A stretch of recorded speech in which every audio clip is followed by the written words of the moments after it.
welcome to the Cosmetics Business Podcast. I'm Sarah Parsons. And I'm Julia Wray. So what are we talking about this week? We are talking about the apparent end of luxury beauty as we know it. So shall we begin? Absolutely. What we have seen recently is some huge names in beauty. So Coty, L'Oreal, the Estee Lauder companies, for example, all struggling with a bit of a sales slump. We are also seeing issues with regards to some of the big names in fashion, luxury fashion, having an issue too. So it's not just a beauty silo, it's across the luxury sector. So what are your thoughts on why this is happening? I actually think we are seeing an evolution in luxury. Oh, okay. So this is a necessary dip before the ascendancy like a phoenix. Yeah, I think so. I think that brands like Charlotte Tilbury, Jo Malone, they're the traditional luxury brands, the fact that they've got so much mass appeal isn't enough for the ultra luxe audience anymore. Because especially when you look at what is happening both in the beauty and fashion space, so like let's take fashion for example. Yes, you've got like Louis Vuitton, Burberry and Kering, which have all seen sales fall. And yes, I'm not disputing they're very expensive brands, but what we're actually seeing is something like Birkin, one of the most expensive handbag brands. Luxury handbags, yeah. The kind of handbag you sell a house for, right? Yeah, exactly. And you've got to be on a waiting list for, and there's all secret deals to get them and all this kind of stuff. They're actually going up in sales.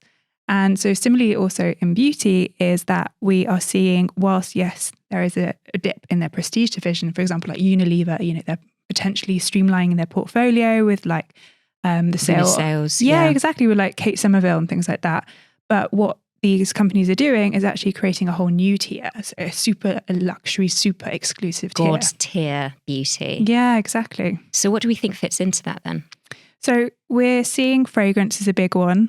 So like L'Oreal and Valentino, their new line, which they're claiming is like haute couture. And absolutely. I think we're seeing a lot of these almost haute collections within perfumery. So, you have maybe 7 or 8 fragrances and they're very much linked to that fashion or beauty house's history in a lot of cases, yeah, aren't they? Absolutely. And they're really taking inspiration from like the Middle Eastern culture when it comes to fragrance. So this idea of layering, potentially a bit customizable, and they're really focusing on ingredient storytelling and where they're sourcing these ingredients from.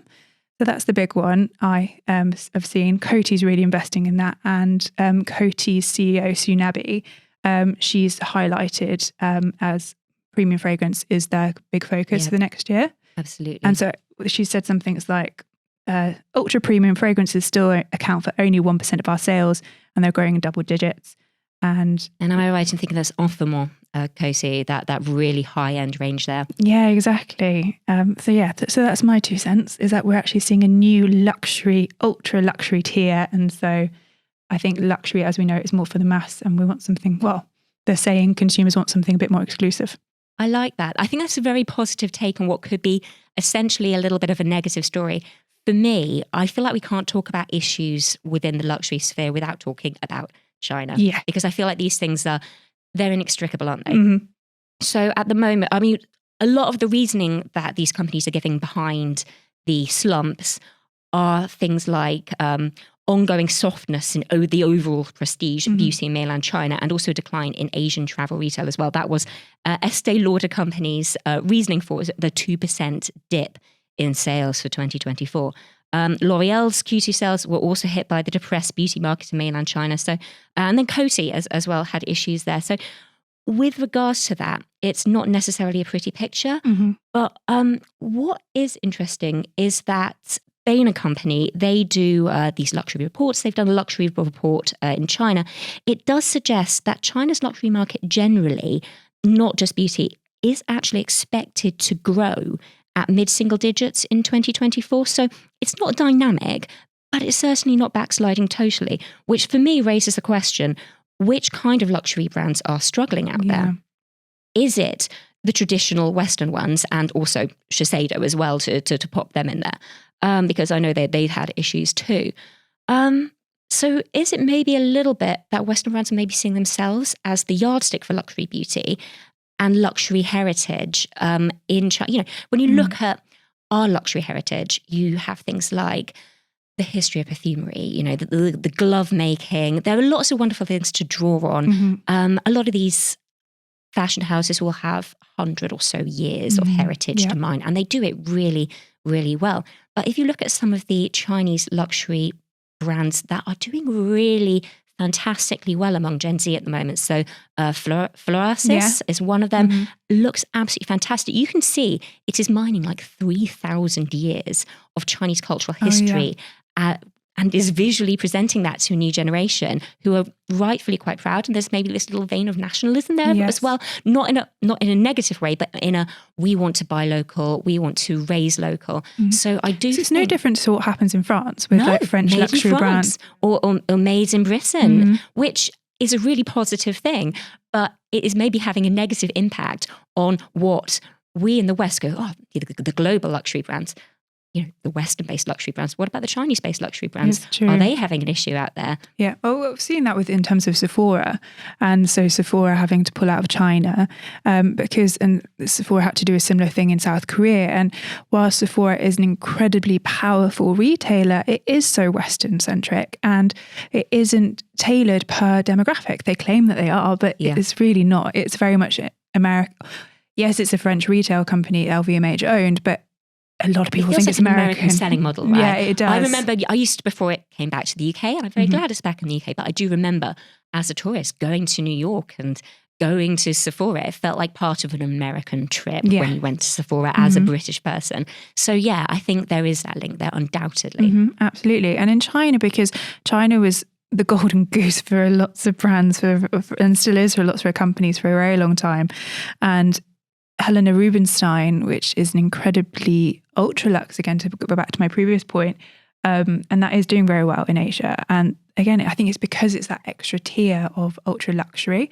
It's not like mid-range luxury.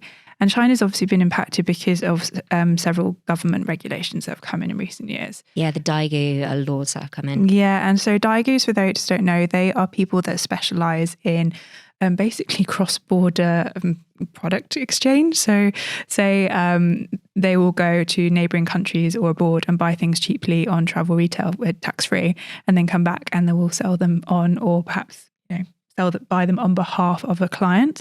And so which is of course hugely undermining for brands operating in that region. Exactly. And so that's very lucrative industry, and it bolsters a lot of travel retail as well. And so travel retail has been described as the sixth continent by, I believe it was L'Oreal's CEO. I need to fact check that, but I think it's a great line. Whoever came up with it is, and it's true. Yeah, exactly. So it does bolster that. And then also as well, in terms of China, there has been a big clampdown on luxury influencers. And so censorship around that. And obviously the political climate out there is quite different to our own in terms of, communism. You can't extricate the political climate from what's happening as well, because, we've seen maybe some friction between China and Japan over the Fukushima wastewater issue. Prior to that, if we're talking about K-beauty, there was maybe a little bit of friction with over the long-range missile tensions. I don't even remember, that was a couple of years ago between Seoul and Beijing. So what you end up with is almost this pendulum swing away from what's fashionable, so Japanese beauty, K-beauty, and where do they land? Potentially on homegrown brands. And we have some really, really good ones. So things like you have Jawa has this flagship brand Herborist, which for me, that is almost like an Amore Pacific vibe. Yeah. You have Chando, that's luxury positioned. You've got Marubi, it's mid to high end. It's owned by an El Catterton backed brand. And you also have, as I mentioned, Florasis as well. So you have these really strong proposition brands that have been, going for. They're not brand new, some of them. They've had a couple of decades, but they are really, really pushing the envelope and they're really popular. And I can imagine they will probably do very well in America and they'll probably do very well in the West. Because like you say, like China has this wonderful heritage, and I think we don't have a huge presence of Chinese brands over here. So I think curiosity will help them expand internationally. I would love to see this expand internationally because I think they could. I think there would be I think there's a place for them in our market, absolutely 100%. I also think what's interesting as well is if you have a look at, I don't know whether you've ever been to these Brand Finance, which is a company that we work with. They do our top 50 with us. They have these events whereby they look at soft power, they look at country power, all that kind of thing. And I remember going to one a couple of years ago.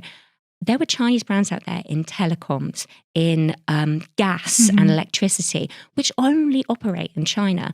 But power-wise and size-wise, these guys are up there behind the likes of Google, they're in the top 10 in the world in terms of size, but they don't operate outside of China. Yeah. So when we got to think about the market, I know we're beauty, but we need to think about a market that is so big that is essentially self-sustaining and can have world-beating brands in terms of size without expanding beyond its borders, which is fantastic and terrifying in equal measure if you are a brand, Yeah, absolutely. It's so easy just to get so focused on like our own continent and like not even think about what's happening over there. Yeah. And don't get me wrong, I believe the luxury Chinese consumer will always love Chanel and Balenciaga and all these brands and Lauder. And there is generally, I remember years ago hearing that in a consumer test, blind tests, and Chanel No. 5 wasn't that popular among Chinese consumers in a blind test, but when you knew what brand it was, absolutely top of the pops. Now this, to be fair, this was probably about 15 years ago, maybe 10 years ago.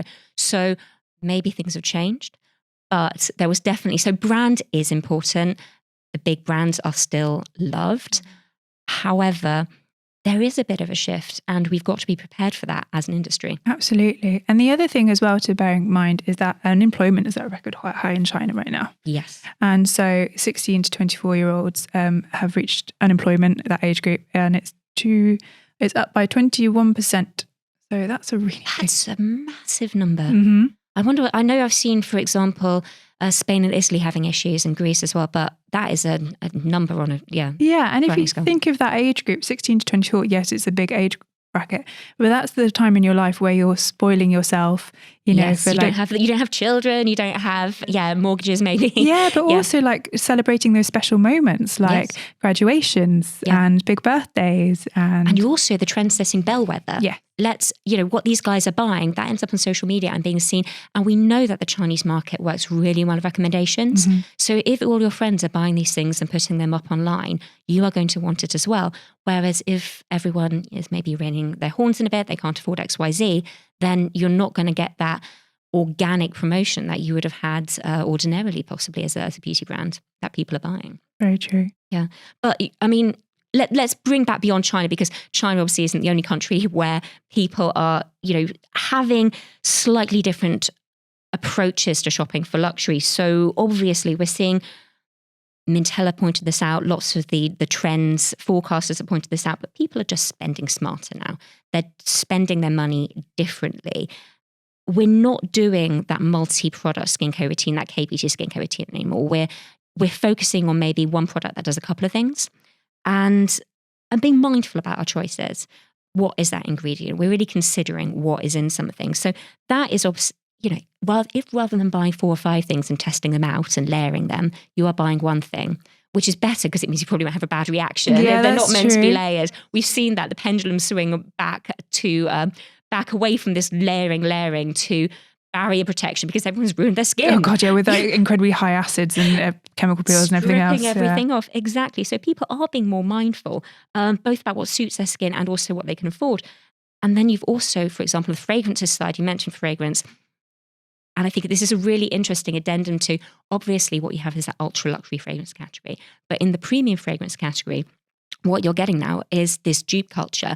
People are being very excited. You know how people used to be like with Primark, like, it's from Primark. Yes, this beautiful dress which costs $5. Yeah. It's the same thing with fragrance. a slightly grin, like shy, coy wink, grin on wink. Yeah, exactly. Primark. You'll never know. It's like that with fragrance at the moment. So all of these M&S do, the Baccarat Rouge dupe, which we brought up in a previous podcast. But you've also got this as well, where people are actively proud about buying something that's a little bit cheaper. And so that is also, all of these are going to be chipping away at the market. Excellent. And that's all what we've got time for today. We're also recording a Q&A episode this week, which will be available to listeners 7 days after this airs. Absolutely. Keep your questions coming. Send us a message on the normal podcast platforms, social media, or email. That's cosmetics@hpcimedia.com. Thank you for listening, and we'll see you next week. See you next week. In the meantime, stay up to date with the latest beauty news, trends, and analysis by subscribing to cosmeticsbusiness.com.